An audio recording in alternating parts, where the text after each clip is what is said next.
Today our again topic is WBC. है WBC को part 1 हामीले पढ्यौं। आज हामी WBC को अर्को पार्ट जसमा हामी पढ्छौं function and shape of different types of WBC। है WBC को डिफरेंट टाइप्स को फंक्शन र शेप। अब यसमा हामीले पढ्यौं साइटोप्लाज्म को बेसिसमा चाहे टाइपमा WBC लाई है दुई किसिमले बाँडिएको थियो, ग्रानुलोसाइट्स ग्रानुल साइटोप्लाज्म र अग्रानुलोसाइट्स। है यसरी हामीले दुई भागमा बाँडेको थियौं जसमा न्यूट्रोफिल्स, बेसोफिल्स, इस्नोफिल्स आर है ग्रानुलोसाइट्स, त्यस्तै लिम्फोसाइट्स है र मोनोसाइट्स आर अग्रानुलोसाइट्स भनेर हामीले डिभिजन गरेको थियौं है पहिलेको क्लासमा। आज हामी पढ्छौं फंक्शन र शेप। न्यूट्रोफिल्स सबभन्दा पहिले न्यूट्रोफिल्सले है यसको इम्पोर्टेन्ट फंक्शनमा है यसको प्राइमरी फंक्शनमा फागोसाइटोसिस है प्राइमरी फंक्शन भनेर सोध्यो भने है दैट इज है न्यूट्रोफिल्स को प्राइमरी फंक्शन फागोसाइटोसिस भन्नुको अर्थ यसले के गर्छ भने नि है इन्गल्फ गर्छ चाहे डिस्ट्रोय गर्छ है ब्याक्टेरियालाई है चाहे डाइजेस्ट गर्छ ब्याक्टेरियालाई चाहे डेड सेललाई, दैट इज कॉल्ड फागोसाइटोसिस। है इन्गल्फ और डाइजेस्ट बैक्टेरिया और डेड सेल डेब्रिज। अर्को न्यूट्रोफिल्सले है हाइपोक्लोरस एसिड निकाल्छ जुन एकदमै स्ट्रंगेस्ट है माइक्रोसाइडल एजेंट हो, माइक्रोब्सहरुलाई किल गर्ने स्ट्रंगेस्ट एजेंट हो हाइपोक्लोरस एसिड जुन न्यूट्रोफिल्सले फर्म गर्छ। त यसको इम्पोर्टेन्ट फंक्शनमा न्यूट्रोफिल्समा फागोसाइटोसिस ब्याक्टेरियाहरुलाई है इन्गल्फ गर्ने र हाइपोक्लोरस एसिड को फर्मेसन गर्छ जसको कारणले गर्दाखेरि के हुन्छ भने नि है माइक्रोब्सहरुलाई किल गर्छ। र यसको शेपमा मल्टिलोब्ड न्यूक्लियस खास गरी 3 देखि 5 वटा है न्यूक्लियस को लोब हुन्छ। यसको लोब है मल्टिलोब्ड न्यूक्लियस 3 देखि 5 वटा लोब भएको न्यूक्लियस हुन्छ जनरली। अर्को छ हाम्रो बेसोफिल्स। है बेसोफिल्सले है केमिकल रिलीज गर्छ हेपारिन। है बेसोफिल्सले केमिकल रिलीज गर्छ हेपारिन। यसले अर्को पनि केमिकल रिलीज गर्छ है हिस्टामाइन जुन तिमीलाई के हो भने नि हिस्टामाइन यो एउटा केमिकल मेसेन्जर चाहे हार्मोन हो जसले ट्रिगर्स गर्छ है एलर्जी सिम्पटम्सलाई जसले ट्रिगर्स गर्छ। त बेसोफिल्सले हेपारिन को साथ है अरु पनि केमिकलहरु निकाल्छन् जस्तै हिस्टामाइन जसले एलर्जी सिम्पटम्सलाई ट्रिगर गर्छ। एलर्जी सिम्पटम्समा स्निजिङ आयो हैन, आँखामा इचिङ हुनु है, रनिङ नोज है नोज रनिङ गर्नु है, यिनीहरु कुरा पर्यो है तिमीलाई जल एलर्जी सिम्पटम्समा। त हिस्टामाइनले ट्रिगर गर्छ एलर्जी सिम्पटम्स। यो एउटा है हिस्टामाइन भासोडिलेसन को पनि काम गर्छ। भासोडिलेसन भनेको के हो भने ब्लड भेसललाई इन्लार्ज गर्ने है चाहे वाइडर बनाउने, ब्लड भेसललाई वाइडर गर्ने चाहे इन्लार्ज गर्ने प्रोसेसलाई भनिन्छ भासोडिलेसन है जुन हिस्टामिनले गर्छ। अरु पनि थुप्रै हुन्छन् जसले भासोडिलेसन गर्छ जस्तै नाइट्रस अक्साइड भयो है, हाइड्रोजन सल्फाइड भयो है, धेरै छन् है जसले भासोडिलेसन गर्छन्। तर यहाँनिर बेसोफिल्सले जुन रिलीज गर्छ केमिकल हिस्टामाइन जसले ट्रिगर गर्छ एलर्जी सिम्पटम्सलाई र यसले हिस्टामाइनले भासोडिलेसन को पनि काम गर्छ भन्नुको अर्थ ब्लड भेसललाई वाइडर गर्छ है। र अर्को केमिकल हेपारिन रिलिज गर्छ जुन एन्टिकोगुलेन्ट को काम गर्छ, नेचुरल एन्टिकोगुलेन्ट को काम गर्छ हाम्रो बडीमा। Basophils in blood is equal to चाहे equivalent to mast cell in tissue. यो भनेको के हो त है, ब्लडमा जुन बेसोफिल हुन्छ है, ब्लडमा बेसोफिलले जे काम गर्छ त्यही काम टिस्यूमा मास सेलले गर्छ। जस्तै यो दुवैको है, यो दुवै इक्विभ्यालेन्ट किन भनियो त है, यो दुवैले निकाल्ने केमिकल फंक्सन सिमिलर हुन्छ, इभेन रिसेप्टर पनि सिमिलर हुन्छ। यिनीहरूले निकाल्ने केमिकल है, यिनीहरूले निकाल्ने रिसेप्टर, यिनीहरूको फंक्सन दुवैको सिमिलर हुन्छ। तर बेसोफिल ब्लडमा पाइन्छ है, मास सेल टिस्यूमा पाइन्छ। भन्नुको अर्थ ओरिजिन र म्याचुरिटीमा मात्रै फरक छ, ओरिजिन र म्याचुरिटीमा मात्रै दुवैमा फरक छ है, काम दुवैको एउटै हो। त्यसैले basophils in blood is equivalent to mast cell in tissue है। अब हेपारिन भनेको के हो त, एउटा नेचुरल एन्टिकोगुलेन्ट हो जुन हाम्रो बडीमा प्रेजेन्ट हुन्छ र यो क्लिनिकल ड्रग को रूपमा पनि युज हुन्छ, जसले क्लटिङलाई प्रिभेन्ट गर्छ।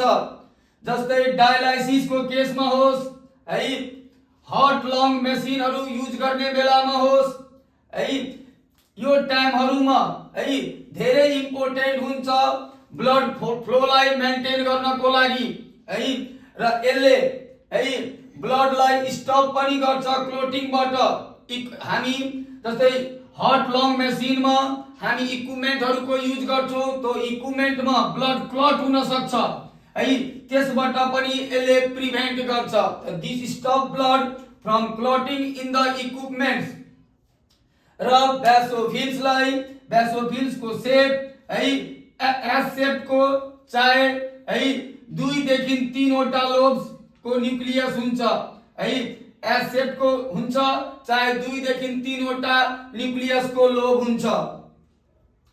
इस्नोफिल्स इओसिनोफिल है, जसलाई एसिडोफाइल्स है हामीले पढेको थियौं, एसिडोफाइल्स है इओसिनोफिल को कारणले गर्दा यसको अर्को नाम इस्नोफिल्स है। यसले रिलिज गर्छ है, रिलिज गर्छ एउटा protein major basic protein, release गर्छ मेजर बेसिक प्रोटिन है, जुन टक्सिक हुन्छ प्यारासाइटसँग है, जसको कारणले गर्दाखेरि हाम्रो एलर्जीलाई कन्ट्रोल गर्छ है, कन्ट्रोल एलर्जी।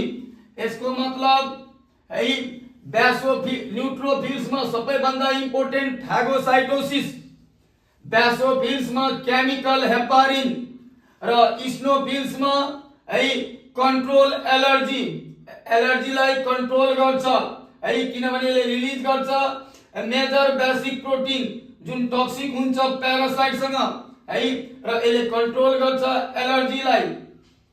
र जुन है बाइलोब भएको न्यूक्लियस हुन्छ, यसको शेप 2टा लोब भएको न्यूक्लियस हुन्छ। भन्नुको अर्थ सबैको शेपमा न्यूक्लियसको लोब अलग अलग छ।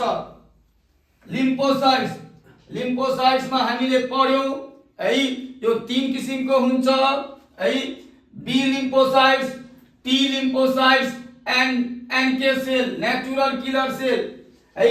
लिम्फोसाइट्स सबभन्दा पहिले बी लिम्फोसाइट एकदमै important antibody mediated sale.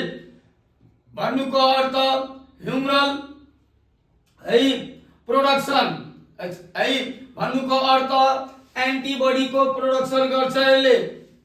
Be लिम्फोसाइट्सले antibody को प्रोडक्सन गर्छ जुन म्याचुरेसन हुन्छ बोन म्यारोमा, र यसको मुख्य काम के हो भने नि defence mainly against extracellular pathogen है। Extracellular means outside the cell, intracellular within the cell. Cell भित्र इंट्रा को अर्थ हुन्छ विदिन, एक्स्ट्रा है भन्नुको अर्थ outside the cell. Defence mainly against extracellular pathogens जस्तै bacteria, toxin, virus in blood है यिनीहरुमा है बी लिम्फोसाइट्स को रोल हुन्छ। अर्को छ टी लिम्फोसाइट्स जुन म्याचुरेसन हुन्छ थाइमसमा। थाइमस इन्डोक्राइन सिस्टम भित्र पर्छ है, किनभने यसले हार्मोन निकाल्छ। इन्डोक्राइनोलोजी थाइमस जुन पिंक कलर को हुन्छ, दुईटा लोब भएको हुन्छ। यो थाइमस है बाइलोब्ड ग्ल्यान्ड हो है। त टी लिम्फोसाइट्स को मैचुरेशन थाइमस में हुन्छ है। जुन थाइमस मैले भनिहाले पिंक कलर को हुन्छ, जनरली पिंक कलर को हुन्छ। यो हार्ट को इन फ्रंट में लोकेटेड हुन्छ। मेडिस्टेनम हार्ट को इन फ्रंट में लोकेटेड हुन्छ है। अर्को यो थाइमस में पनि सेलहरु पाइन्छ, हेसन सेल्स, जसले फेगोसाइटोसिस गर्छ र यिनीहरुको डिटेल हामी इन्डोक्राइनोलोजी में पढ्छौं। यो T lymphocytes cell mediated immunity है, mainly against intracellular pathogens. T lymphocytes intracellular pathogens within cell है। B lymphocytes extracellular pathogen, virus and some bacteria. अर्को छ natural killer cell NK cell है। Innate immunity means body first defence, हाम्रो body को पहिलो defence गर्ने है। जस्तै फिजिकल बैरियर में स्किन भयो, त्यस्तै है केमिकल को केस में केमिकल डिफेन्स को रूप में लियो भने स्टोमैच को एसिड भयो, टीयर्स भयो, सैलिवा भयो है।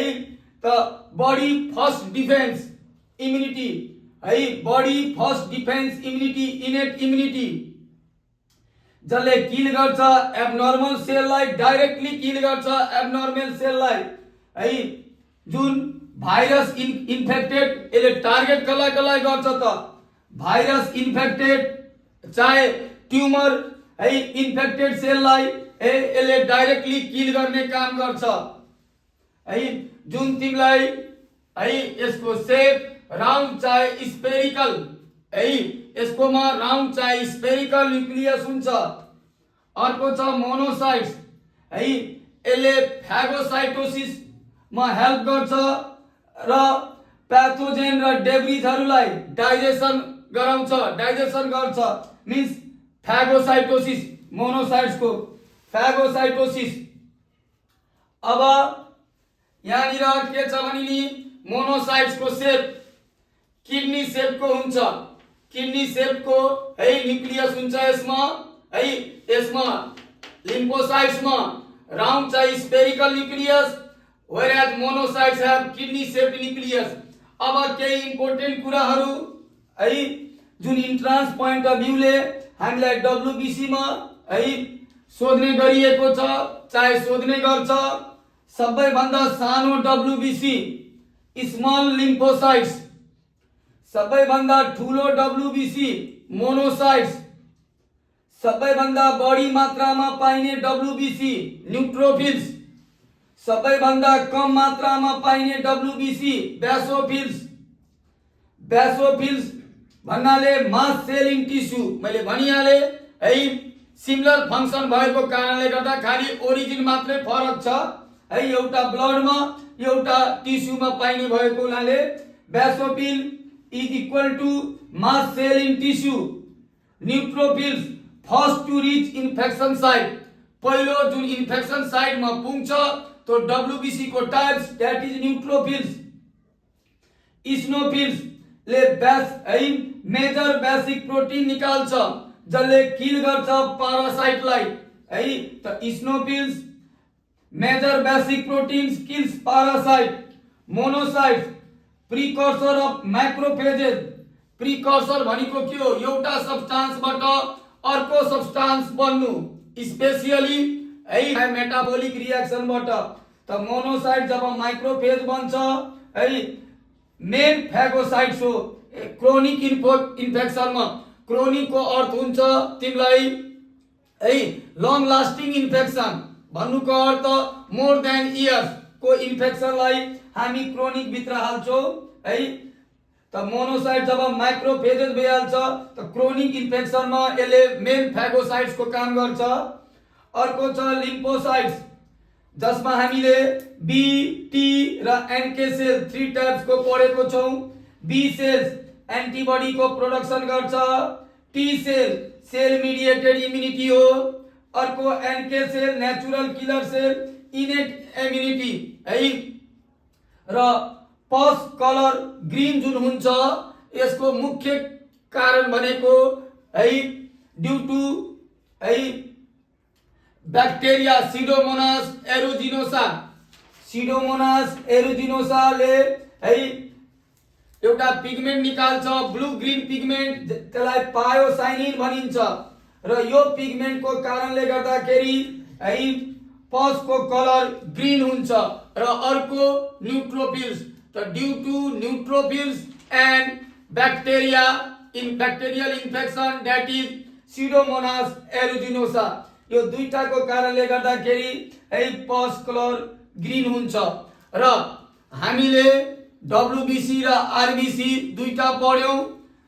आरबिसी को प्राइमरी फंक्सन भनेर हामीले के बुझ्यौं भने है अक्सिजनको ट्रान्सपोर्ट गर्नु।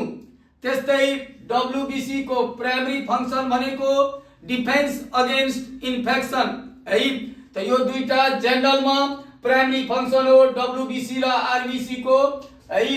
र यसरी हाम्रो आरबिसी र डब्ल्युबिसी है डब्ल्युबिसी को यो जुन छ यो एकदमै इम्पोर्टेन्ट हो।